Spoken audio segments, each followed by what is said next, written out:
and gentlemen, esteemed judges, and respected proposition team, today we strongly oppose to the motion this House would abolish the EU Common Agricultural Policy, also named as CAP. The CAP is not just a policy, it is the cornerstone of the European Union. It guarantees food security, sustains rural economies, and supports environmental protection. Before diving deep into my speech, I will lay out three key arguments.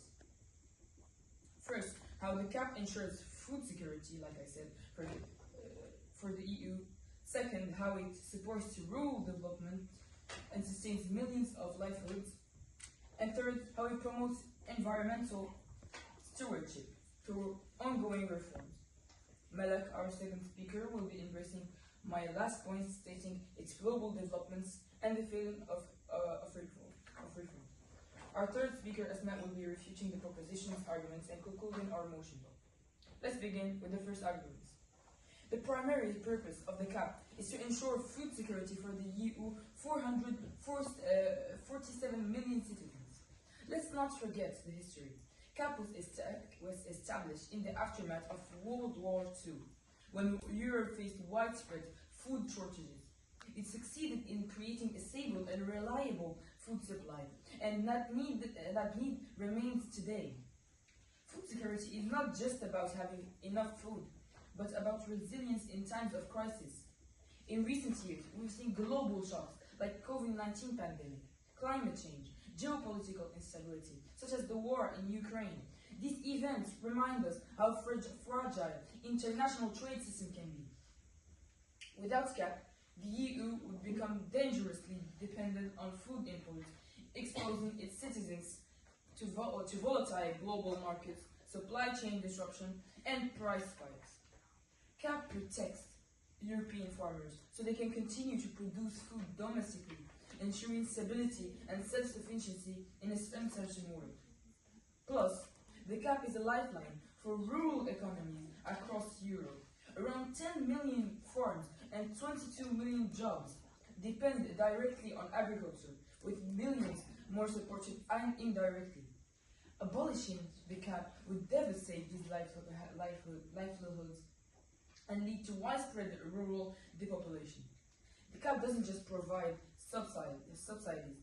It invests in rural infrastructure, modernization, and job creation.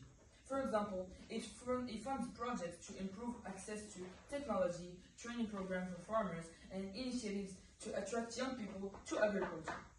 The proposition argues that CAP favors large farms, but this overlooks recent reforms that have targeted small and medium-sized farmers.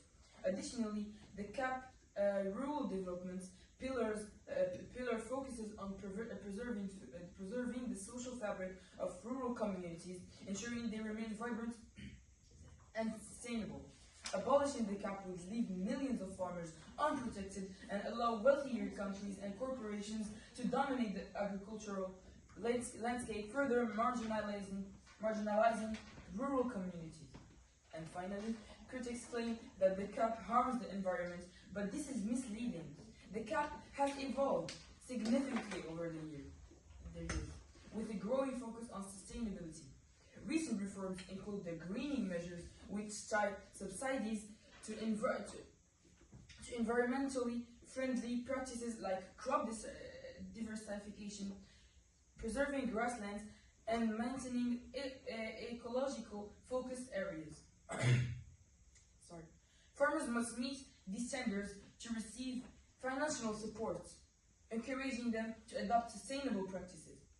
The CAP also funds renewable energy projects, organic farming, biodiversity conservation. For instance, it supports agroforestry, which combines tree planting with farming to reduce emissions and protect soil health.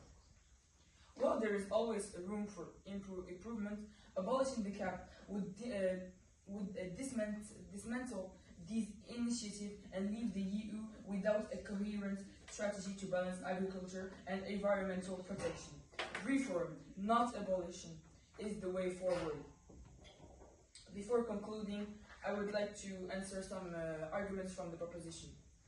The proposition overlooks the importance of CAP in maintaining food security across Europe.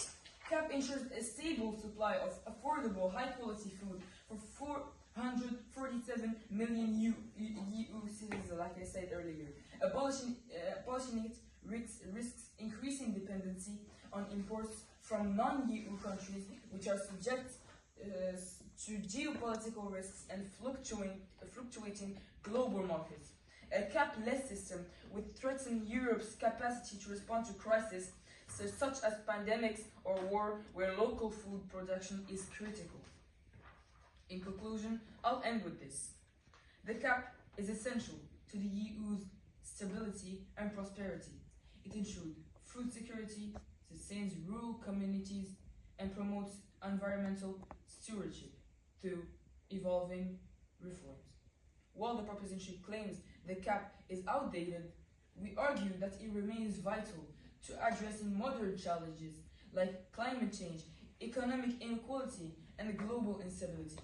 Abolishing the CAP would be reckless and irresponsible. Let us not abandon a system that has proven its values for decades. Thank you.